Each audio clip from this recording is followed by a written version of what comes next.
Welcome to your Aligned as Fuck Life podcast, hosted by your girl, Shalvika. I am a life transformation coach, a wife, a cat mom, pure generator, Enneagram 3, Pisces sign, and helping you build an aligned as fuck life is my jam.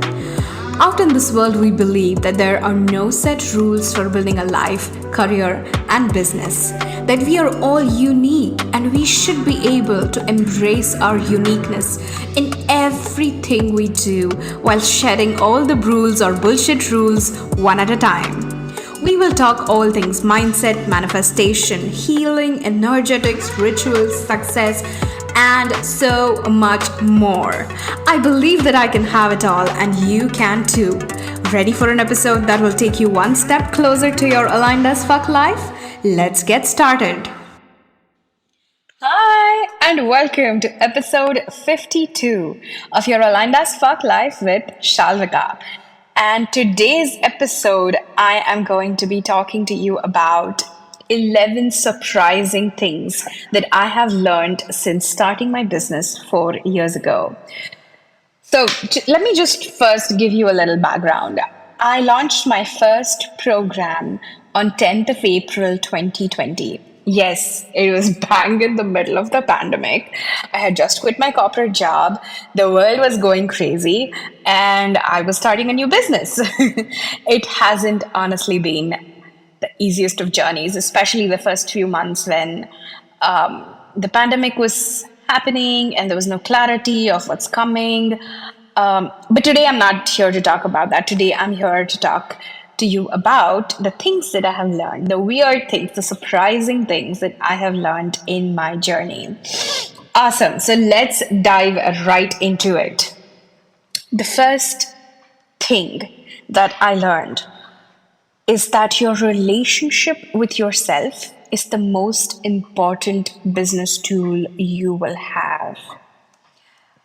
If you are a solopreneur or a creative entrepreneur or a coach or a service provider like me, you are the one who drives your business. You are the product. You're not selling a soap. You're not selling hair bands. You're not selling random physical products. You are selling your own services, your own creativity, your own mental facilities.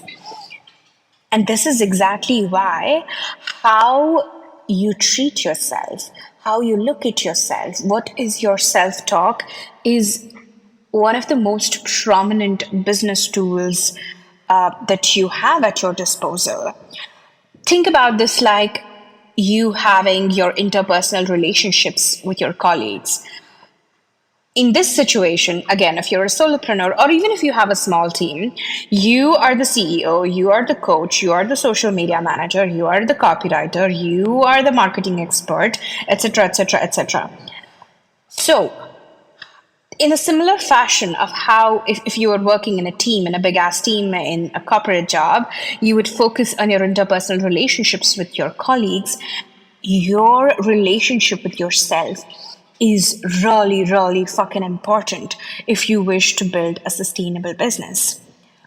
Now, what that means is, do you have the capability to continue going in your business when you're feeling low? Do you have the capability to continue going when you're feeling down, when you feel like nothing's working out, when you are down in the trenches, fighting and warring with all that it means to be human, right?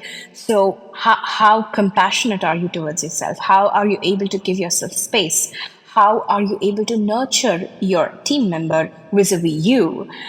Because that's who you are, right? So your relationship with yourself is the most important business tool. Everything else follows. Your systems, your softwares, the tools, the actual tools that you use for your hosting and mailing and marketing, all of those follow. But your relationship to you determines the effectiveness and how successful all of these other tools are going to make you and your business. Second, resilience, bitches. If you are a business owner, you have have to be able to be thick skinned. And when I say thick skinned, I don't mean you're not empathetic. I don't mean that it doesn't matter to you what's happening in the world. What I mean to say is people are going to say no. And you have to be okay with that. People will challenge your decisions, your creativity, your credentials, your methods, the tools you use. People will ghost you. They will refuse to pay you. They will always have opinions on what you should do, what you should offer. You will have dry spells. There will be stretches of time when you don't know what you want to do, when your creativity seems to have dried off, and you will go entire periods of time when no one signs up or you don't feel the motivation to create new things. The truth is, shit will happen. You will have to learn to navigate all the shit by building resilience and trust in yourself and your business. What it really means to be resilient is you have the ability to keep going in the face of failure, in the face of rejection, in the face of doubt. You are able to keep going in your business no matter what. Lesson number 3 that I have learned: embrace your darkness.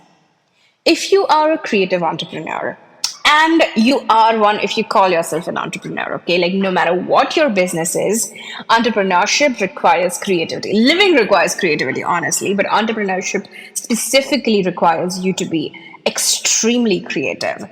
So, if you are a creative entrepreneur, you will have to face all the not so good things about you: your procrastinating tendencies, your dry spells, the times when things don't seem to be working, and how you respond to each of these will determine whether you make it or not. You will have to learn a way to alchemize these dark parts of you in order to keep going. To be super honest with you, my business for me has been the biggest vehicle for healing and a mirror of what's going on within me. So every time something seems off, I turn inwards. I ask myself, what am I hiding from myself? I ask myself, how am I playing small? What is making me play small? All of these things are extremely essential. So explore those parts of you that don't want to be vulnerable, because entrepreneurship will demand vulnerability. Entrepreneurship will demand that you come face to face with all of your demons, with all of your stories, with all of your limiting beliefs, all of these narratives that you have been telling yourself that this is the reason why I hold myself back. Maybe your parents didn't treat you well when you were growing up. Maybe you didn't grow up with as much privilege as you would have wanted. Maybe you didn't get the education that you think you deserved. All of these are going to reflect in your business. So you have to learn a way to get to know your darkness, to embrace your darkness, and then eventually alchemize your darkness so that your business can become the sustainable engine that keeps giving and giving and giving. Fourth, follow your gut. This is probably the most important thing in the whole wide world. Does not matter whether you are an entrepreneur, does not matter if you're an engineer working a corporate job, it does not matter if you're a researcher, it does not matter if you're a stay-at-home mom. You following your intuition is so fucking important. The thing is, you are your own person. You are unique with your own stories, your own experiences, your own perspectives, upbringing. What you bring to the table is unlike anyone else's opinions and stories and backgrounds. So, your take on your business is also going to be uniquely yours. Follow your intuition, because no one else's business is anything like that, like what you're creating, right? And what do I mean by follow your intuition? I mean, you will get nudges when you are about to make a big decision. You will know whether this big step that you're planning to take is right or wrong for you. All of these things will happen, but there will be a lot of background noise, a lot of marketing gurus telling you this is the right way, this is the wrong way, a lot of coaches telling you maybe you shouldn't do this, maybe you shouldn't do that. Your family, your friends, everyone will have an opinion about what you should do. What you need to do at any given point in time is follow your gut. Even if it doesn't seem logical, even if it feels like it's against all of the marketing research, all of the product research that has happened so far, you following your gut is the best sauce for building the most kick-ass business that you want. Lesson number 5. Timelines are arbitrary. So when I started out, I used to set strict timelines for myself, right? Like, I'm going to make this much money by this date. Um, and then there was this one point, if I remember correctly, I think it was maybe September 2020, and I had set a money target for myself, and I didn't achieve it. It was 30th September, and I didn't achieve it. And I had already had a few sales calls. I had already sent out a few contracts, but none of them had signed none of the clients had signed the contracts. None of them had made the payment. And on 2nd October, I woke up and I had a couple of people who had signed my contracts and made the first deposit while I was sleeping. And before I knew it, I had actually surpassed the target that I set myself for September. So timelines are really arbitrary. I'm not saying don't set goals, but I'm saying don't make your goals so fucking rigid to timelines, because it doesn't really matter if it comes 1 week later to you or it comes 1 week before you. It doesn't say anything. Nothing means anything about you, right? When you impose strict timelines on yourself, you are actually blocking all the ways in which the universe could help you meet them. And what happens is when you don't meet your timeline, like for me, for example, on 30th September, when I hadn't met my timeline, I spent the next 2 days moping because I felt like a failure. I felt like, this shit isn't working. Be like, what am I doing? Why did I quit my job? I can't even meet a revenue deadline that I've set for myself. You do not need that crap in your life because timelines are arbitrary. Point number 6, avoid the sunk cost fallacy. In 2021, just 1 year into my business, I decided I'm ready to hire a social media manager. And she was costing me a bomb a month.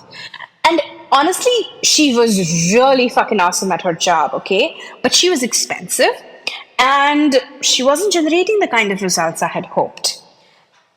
I say this with complete awareness that social media can be a long game. But at that point in my business, I couldn't sustain that cost. And a lot of my colleagues, my friends who were in the coaching business told me, you have put in so much money already, maybe you should give it more time. And that is sunk cost fallacy. If at any time you realize that a particular thing isn't working for you, let it go. Because there is no point in clinging to a thing because you've already invested so much time or money or resources or energy or whatever it is that you've invested in that thing. If that is not working for you right now, it's not a right fit for you right now. Maybe it might be a right fit for you in the future, but right now, don't keep holding on to it because you've already invested so much. Because you are going to keep investing so much, and then that's going to affect your mental health. That's going to affect the way you're making decisions, because it's going to bring in fear. It's going to affect your relationship with your team member, right? Like there might be resentment that builds up. It's just not worth it. To avoid the sunk cost fallacy. Point number 8, no one, and I mean no one, owes you fucking anything. Not you, not your intelligence, not your success in life so far, your past, not your family, your friends, or even the strangers who are following you on the internet. No one owes you anything. You are your own person in your business. Your validation does not need to come from outside. Your validation is your inner knowing that I have faith this is going to come, this is going to work out for me. That is what is the thing that you need to fall back on.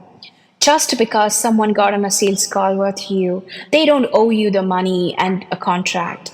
Just because started following you does not mean they have to hand over their email address so that they can be on your mailing list. The mere fact that they have chosen to include you in their orbit of life shows that they have already invested. They have paid you in their attention. They have paid you sometimes in email. They've paid you sometimes in the half an hour, 1 hour that you spend with them on a sales call. But no one owes you anything. Just because you've been doing it for this long does not mean your business owes you the success that you feel that it does. No one and nothing owes you anything. And I think this is an amazing point, and I think I might record another podcast episode on this, because I just feel so many of us go through life as if we are owed the world, but we actually really are not. So stop fucking expecting. Point number 9. This is the most obvious, and I think I've kind of covered it in the point about resilience, but I still want to reiterate. You, bold, italics, underline, have to fail so much. You have to fail so fucking much. Failing at things is how you improve parts of your business. A product didn't work? Redo it. An idea isn't taking the traction you had hoped? Relook at it. The places where you fail and what made those things fail are an important indicator of where you need to grow, are an important indicator of probable misalignment, because maybe your heart isn't in it. Maybe you're not a full body, yes, oh my God, I need to do this right fucking now. You're not invested in it as much as you should be in order to make that thing a success. And sometimes some things just don't work, and that's okay. The most important thing to remember here is you are an infinite source of creativity. You are capable, you are enough, you are worthy of coming up from your failures, rising up from the ashes of your failures. Because if you don't fail, you're never going to find out where you need to improve, where you need to change, what needs to mold itself, what works for you, what doesn't work for you. None of those things are going to happen if you don't fail. So intentionally fucking fail. Go sell messily. Go write that piece of blog that you've been wanting to write but haven't been writing because you don't have copywriting experience. Go just do that fucking thing in your business and fail. Fall on your face, because that is such a beautiful human experience, and that is such an important business experience that you're going to have. Point number 10, take care of your creativity. Your creativity, and as an extension, your mental health, your nervous system health, are the fountain that never stop giving. That is the source of everything good, everything that works in your business. Protect it like your life depends on it. Take care of it. Hire support. Learn to say no. Fuck people pleasing. Set boundaries. Nurture your hobbies. Take care of your body. Nurture your nervous system. Invest in your mental health. It doesn't just mean money, it means time, it means energy, it means maybe taking just 10 minutes every day to sit down and meditate or do some breath work or some tapping. Your creativity is such an important asset, because that's what gets your business going, and that's what catapults you and your business into the next level. Every time you fail, it's your creativity that's gonna bring you out of the dumps. Every time you doubt, it's your creativity that's gonna help you. Every time you come up with a program, it's your creativity that's gonna help you design it and make it into this beautiful, nurturing, wondrous thing. And it is your creativity that's gonna help you market. No matter what your bro marketing books are telling you, you have to be insanely creative in order to market your programs, your products, whatever your business offers, in an ethical way, in a sustainable way. So take care of your creativity. Point number 11, find your motivation or not. What do I mean by that? There really isn't a pill for motivation, unfortunately. And according to me, motivation is highly overrated anyway. Instead of looking for motivation, instead of waking up in the morning and be like, oh, what is going to inspire me to create something? What is going to inspire me to write something? What you really, really need to do is have rituals that work for you, things that you do on a daily basis, because when motivation fails, and it will fail, motivation will elude you, you need to be able to stick to your guns. The things that you do on a daily basis, call them routines, call them habits, call them rituals, call them whatever you want, but you need to have a system that keeps going even when motivation fails you. Creating. I have been writing 1 hour every day this past month.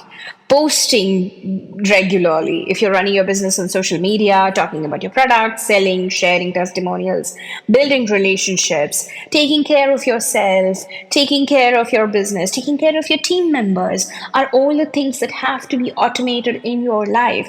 So pay attention to how you're spending your time and remember that motivation doesn't come to you. You have to take action to find your motivation. And I know I started this podcast saying I want to share 11 things that I've learned from my business, but I have a bonus thing. It just came up while I was talking to you, so I'm going to share it with you anyway. So here is my bonus 12th surprising thing that I've learned from my business. Your relationship with your business can make or mar your business. Here are some questions that are coming up right now as I see this. So what I want you to do is I want you to think about your business and ask yourself these questions. Are you making decisions from a space of scarcity? Are you constantly fearful that your business is going to go belly up? Are you waiting for the other sock to fucking drop? Are you putting so much pressure on your business about making money, paying bills, signing more clients, etc., that it feels like a massive fucking burden to you? Do you really trust your business to have your back? Your relationship with your business will determine the energy you bring to the table, will determine how you create products, will determine how you sell them, will determine how you serve your clients. And of course, as a result, it will determine the results that you get and whether you create a sustainable business or not. So these are some of my biggest lessons and things that I have learned from my business in the past 4 years. It has honestly been a roller coaster. There have been many ups, many downs, but I am so excited to see what the next year and 10 years and 50 years, okay, I don't know if I'm going to be doing this business for the next 50 years, but brings to me, because this has been such a massive fucking fulfilling journey. So to recap, here are the 11 things and one bonus thing that I just shared about. First, your relationship with yourself is the most important business tool you will have. Second, resilience, bitches. Third, embrace your darkness. Fourth, follow your gut. Fifth, timelines are arbitrary. Sixth, avoid the sunk cost fallacy. Seventh, no one owes you anything. Eighth, you have to fail. Ninth, take care of your creativity. And 10th, find your motivation. Or maybe not. And the bonus point, your relationship with your business is going to determine the results in your business. All right, that is all that I have for you today. As it turns out, I had 11 points any which way because I kind of misnumbered these points. But I promised you 11 points and I have 11 points. I'm human, I fuck up. Let's go on with it. Anyway, I will see you soon. I cannot wait to know if you guys have faced any of these lessons, any of these challenges. I would love to know. Come chat with me on Instagram at Shalvikap, that is SHALVIKAP, and I will talk to you soon. Ciao.